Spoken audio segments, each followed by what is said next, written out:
Ngayong araw, 3 beses ako susubok sa impyerno. Breakfast, lunch, dinner.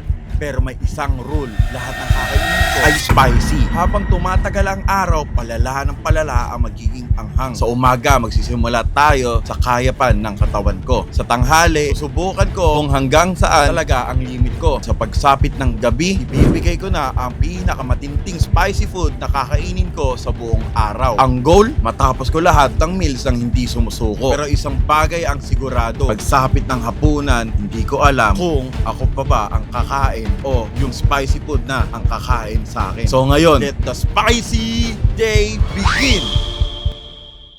Siyempre, ito na yung first meal of the day natin ng umagahan. May ano po? Express po. Sa isang kanin po. So in order natin ay manghang agad na Bicol Express tsaka isang kanin lang. Kasi mamentang hali masasaksihan nyo yung mga bagay-bagay na nag-disaster na siguro mamaya. Kasi palibel yung spicy meter ko eh. Ganun yun. Ayan na guys, oh. Sheesh! Ayan na ang Bicol Express. Ayan, may mga sili yan ha.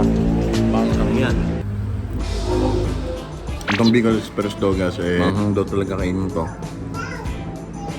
Pag napunta kang Bicol. Pero ito, Bicol Express dito eh hindi masyado manghang. Pero ako makapit yung anghang. Get? Perfect bite.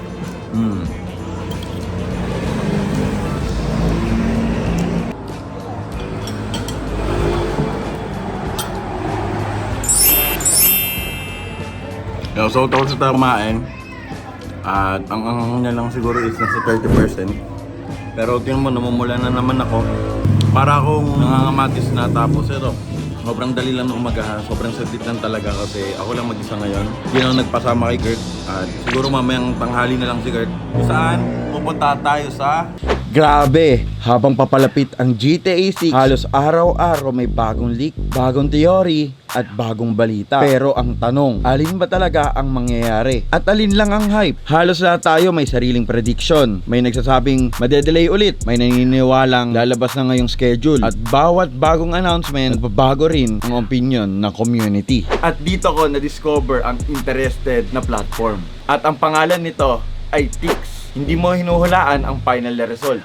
Ang tinitingnan mo kung saan gumagalaw ang opinion at probability ng isang event habang may lumalabas sa bagong impormasyon. Parang bawat trailer, leak o announcement pwedeng makaapekto sa movement ng market. Halimbawa, itong GTA 6 event, pipindutin natin. Ayan. Kaya titingnan natin kung tataas ang probability, pipindutin mo yung yes, yung oo dito, 81%. Ayan. At kung sa tingin mo ay bababa, pipindutin mo naman ang hindi. Ayan.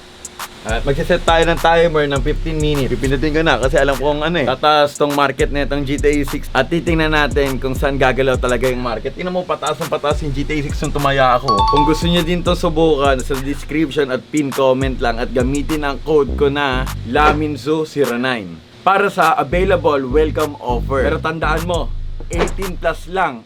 This is not financial advice. This content is for educational and informational purpose only. Ramenagi. Kasi sa tingin ko meron dito maanghang eh. Hindi talaga ako mahilig sa maanghang, kaya tinatry ko to. So ayun guys, nandito tayo sa Ramenagi kasi etong Ramenagi na to eh, meron daw sila ng pinakamaanghang na ramen sa buong kasaysayan ng Ramenagi. Kaya ko yun, sinasabi ko sa inyo. Ayoko na nga sumagot sa test paper sa school kaya hindi na ako nag-aaral eh. Bakit? Ano ba yan? Parang test paper boy. Parang kukuha lisensya eh. Parang kukuha lisensya boy. Oh, Red King. Ina, ito boy oh. Ito mo yan. Red King. Oh. Hari yan, hari. Ay sir, pwede po bang pasis? Ay kilala po kita. Ito po si Sir Mel. Di ba? Nakita mo yung pangalan eh. Oh. Ay ano po yung ano dito kuya? Gusto ko po kasi yung pinakamanghang po eh. Okay po, bali, kung gusto niyo po sir spicy, pwede po natin i-recommend yung Red King. Alright, sabi ko siya Red King. Rinekomenda po sa atin ni Sir Mel, Red King. Kaya ayun, ito na siguro yung pinaka ano ko, matinding tanghalian ko. Tanghalian pa lang kuya. Red King po, non-spice. Thank you for waiting sir. Kuya, parang pinaparinggan mo ako na non-spice yan ah. Red King sir, level 7 spicy po. Level 7 yan kuya. This consumer ramen po well set and no take-out policy po for the leftover. Ay no, inulit-ulit ni kuya sa'yo boy, bawal nang i-take-out yan.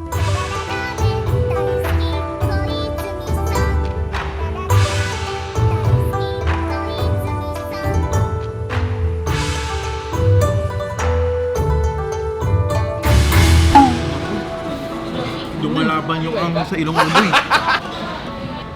Nati ulo ko. Uy, inom ka agad, pre. Puro sabaw pa lang yun eh, wala pa laman. Ayun o. Ubusin nila namin yun. Ayun o. Oh. Kakain muna ako Alang niya talaga. God damn! Kung napanood niyo yung last vlog ko, panoorin niyo muna yon, yung buldak. Doon pa lang nakahangan na ako, paano pa kaya itong ramen na to na pati sabaw. Last na last ko na itong gagawin, hindi na ito maulit guys. Kuya, tubig nga po. Kuya, huwag mo tawanan.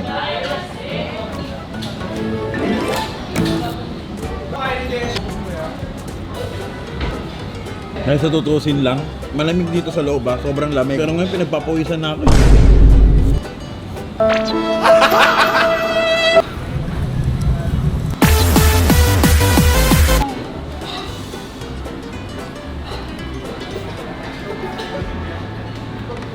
Boy, may experiment ako, boy. Ayan. Paano ito kukunin? Kukuha ko ng ganito Ganun to. Inubuhos lang yun eh. Yan. Uy, inanghangan ko.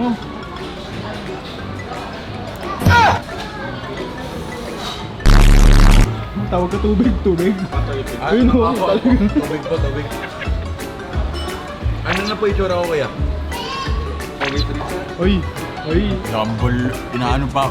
Kuya, yung yung totoo. May papawisan na ako. Poging pagod, sir. Ganun. Ano, poging pagod daw. Ubusin mo daw yan, boy. Sabi ni kuya. Poging pagod. Uy, kami na kinigilig, oh.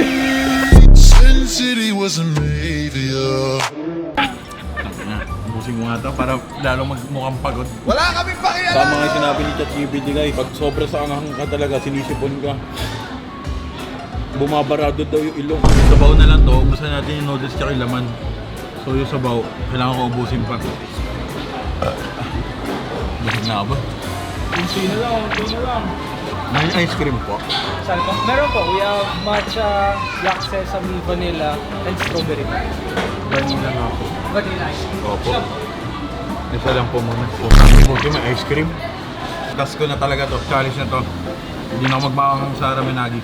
Hindi mo natira pa sa buo. Oo niya. Yun. Lano yan. O sige. Busin ko na to. Nakakita ng ice cream, tumapang. Tapos. Na-survive ko yung tanghalian, boy. Yun na, makakain ka na ng di maanghang. Tapos na, diba pwede na? Pwede na. Pagtapos na yung tanghalian. Oo. Ano, parang pagod na pagod sa trabaho yung dating. Nakakatapos ka lang magtrabaho, boy. Second bite. Sarap, boy, oh. So yun, na-enjoy mo yung ramen mo. Yung ramen ko, hindi ko na-enjoy. Challenge mo yan, boy. Ako, di ako kasama sa challenge mo. Boy, napansin ko lang, boy. Oh. Sa lahat ng table, tayo lang nakakandila. Parang pinagyalamayan tayo. Ito na nga ang dinner time, mga kaibigan ko. Kasi nakasurvive ako sa umagahan, check. Tanghalian, check. Hapunan, eggs pa. Kaya ikikot na din natin ngayong araw. At mga kaibigan, may nakita kami dito, panghapunan ko kisig, dinakdakan, at iba pa. Orderin natin yan. Papaanghangin pa natin na gusto ko. Ito na ang dinner time, kaya pumunta na tayo at silipin kung ano yung mga best menu nila. Tara! Maanghang na menu tayo. Sisig. Hindi ako mawawalan ng pag-asa dito. In-order ko na lahat ng maanghang. Sumpapuloyin yung mukha ko May usok na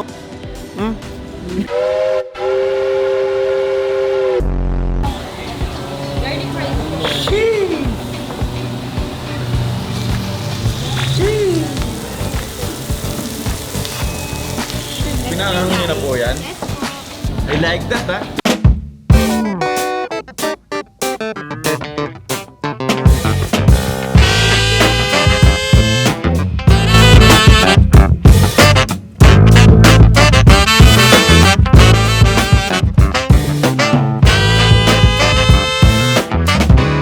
So guys, ito na yung natin, 3 minutes natin dito. First bite muna tayo dito, boy. Hindi natin kumangang talaga, boy, Sili yan. Sili yan, Uy, tingnan. Uy, may hili nga. Uy. Natay ulo ko. Ito na naman ako. Tulad kanina, wala pa namang akong dito. Sapod.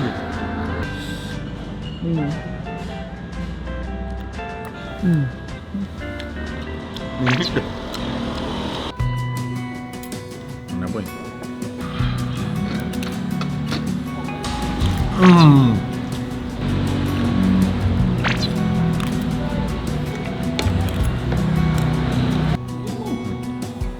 Guys.